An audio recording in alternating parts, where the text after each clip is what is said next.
This is why I am saying that Ruto's administration fallen long time ago, when he convinced Kenyans by saying that he's not going to accept handshake. Yet, he had to accept the handshake for the sake of his own political interest.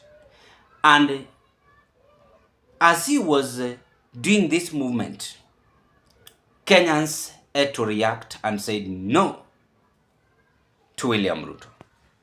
Tumemwambia bwana kitendawili, nyinyi mumezoea tabia mbaya, na kwa sababu wamezoea hiyo tabia mbaya wanalete fujo ati nyoingie kwa serikali.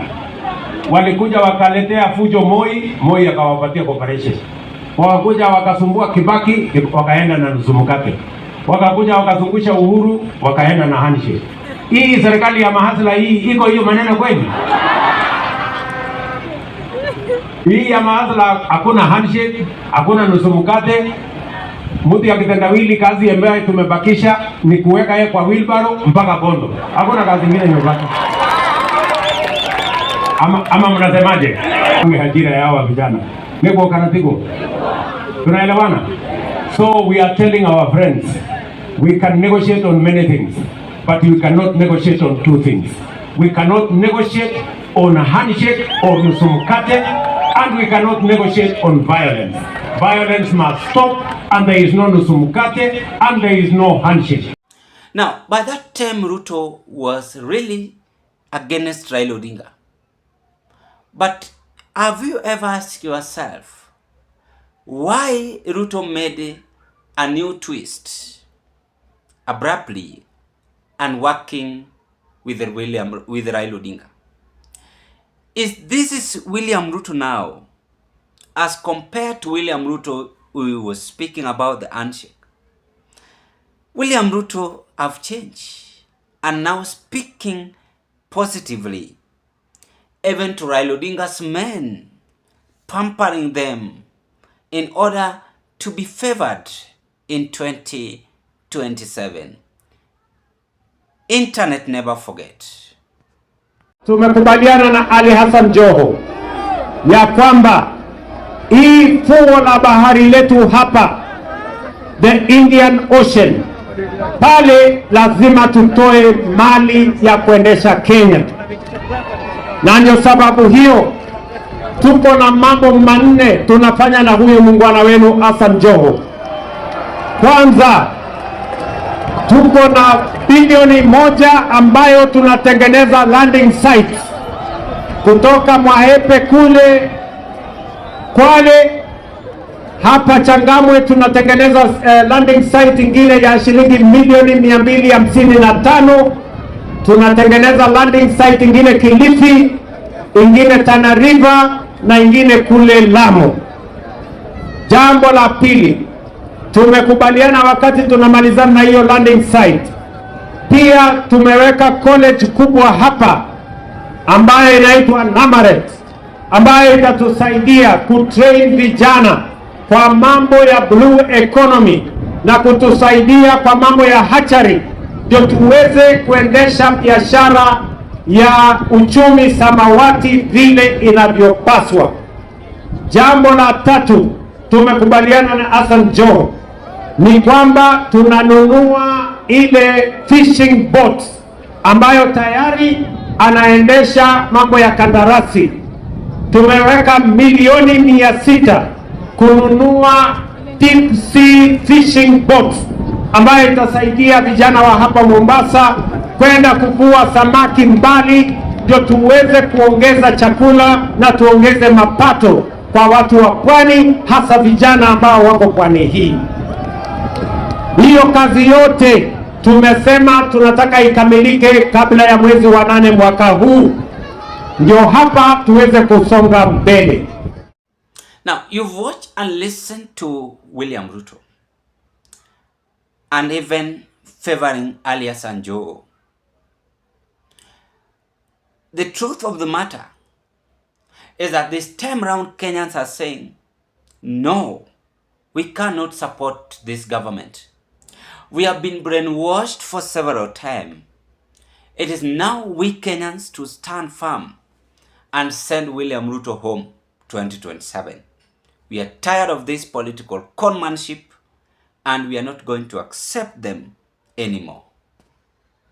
Hey, pro-Ruto bloggers are overexcited that the old man is going to work with them. But if this picture is exciting you, you should think twice. Because on June the 25th of 2024, Kenyans made a decision that tukienda mbele, hatuendi na hao jamaa wawili. Hawa wawili venye unawaona. One benefited from the deaths of young children. The other swore to deal with them in a press conference called at night at State House. And deal with them he has. So many people, young people have lost their lives. We are no longer doing politics of being wish-washed by all glitz and glamour. And we are taking them both home. And I'm sure as the sun is going to rise tomorrow in the morning that Kenyans made a decision.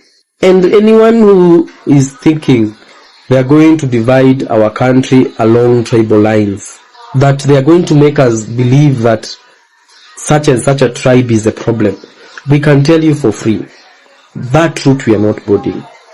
Power belongs to us. It does not belong to any state lodge or whatever they call them. Power is with us. Someone has to stand up and say it. That no matter what mobilization you do, no matter what kind of rhetoric you try, propaganda you try to spread, Kenyans made up their minds. We do not want bad leadership again. We will not follow anyone blindly just because they speak well. We will not follow anyone blindly just because they coalesce with anyone. We are tired. Right now we have shops. We are selling shit. We can't sell anything. No one has the capacity to buy. No one is purchasing anything. Then you want me, in my own mind, to think that as a Kikuyu, my problem is a Luo. That's why I'm not selling. That the reason why I'm not selling is a Kalenjin. No. The reason why I cannot sell, the reason why I can stay for a whole week selling nothing, is because there is someone making decisions that are fucked up. Go in town, all those shops are empty. People are not buying. There's no money. Yet, someone goes and stands in front of people and say that they are doing better than Kibaki did. Even the shame, the utter shame, hamna. When you think that hiyo kutubeba ufala, ati ndio mtakuja mtubebe ufala to get you back again, to finish us now completely. No. And you ninjas still saying that we are going to charge you licenses. The Kimani wa Matangi, the liar, now wants to charge us licenses, and he lied on newspapers everywhere that he has reduced prices. Yet now from next month, those idiots will start visiting our shops with all brutal force because they've been sent to collect county revenue. And we're not selling anything. And you want me to think that my problem is a Luo? Now, allow me to dig deep into the 3 videos I've just displayed on our screen, ladies and gentlemen. But before I carry on, it is my hope and prayer that this video is going to find you well in good health. Thank you and appreciate you so much for your support in this broadcast. Because if it was not your support, then this channel could have not reached where it is at now. And to the new subscribers, I want to say thank you for your subscription, and I want to be very much brief on this. Number 1, we must now be honest to Kenyans. It is now too much. We lie a lot live on camera, which is not accepted, which is wrong. Again, Raila Odinga and William Ruto should understand that Wakenya wamejanjaruka. They are no longer during Uhuru Kenyatta's time. They were observing Uhuru Kenyatta and look on how they were convinced. And now, to make it worse, impeaching Rigathi Gachagua have even opened their eyes. Rigathi is now coming up with political bombshell and even saying anadanganya watu. So this has propelled many Kenyans, and they should prepare for the worst voters turnout, because Kenyans are now deciding, and many of them are taking IDs to revenge on William Ruto and Raila Odinga. So any person going to convince me here that Raila Odinga and William Ruto if they combine, they are going to make it 2027. The only thing they can do is to rig election. But for real and for sure, I am speaking this without fear of contradiction. If Kenyans vote in large numbers against William Ruto, then mark the end of both of them. So the 2 video clip or the 3 video clip are confirming to us that there is no room for William Ruto. The first video, it convinced Kenyans saying that he's not going to have handshake. Yet the same Ruto is now having handshake with Raila Odinga. Raila Odinga's men in the government, there is no opposition. He have swallowed opposition. The same Ruto who used to attack Alias Sanjo, they're now in the government, pampering Alias Sanjo and praising most Raila Odinga's men. And Kenyans are now saying, now because you have been brainwashed, the people in ODM were attacking William Ruto and even shedding blood. They were tear gas, and Kenyans were not expecting they could have worked closer to William Ruto, even Raila Odinga himself. So Ruto distanced himself to Raila Odinga, but later impeached his deputy and worked with Raila Odinga. So this is just a sin which Kenyans are now calling as a big sin and saying we must now stop with them and focus as a country to appoint another leader. This is very clear that Ruto and Raila Odinga are rejected 2027. And even if the info track is done today, how many people are rallying behind Raila Odinga and William Ruto? I'm telling you, you are going to be shocked. Ladies and gentlemen, what are your take? Kindly drop your opinion at the comment section below.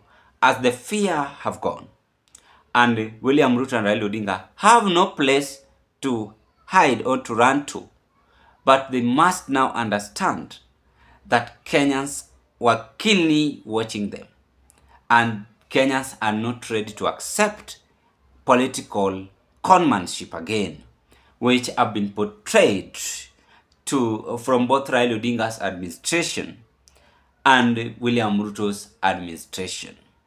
Bye-bye.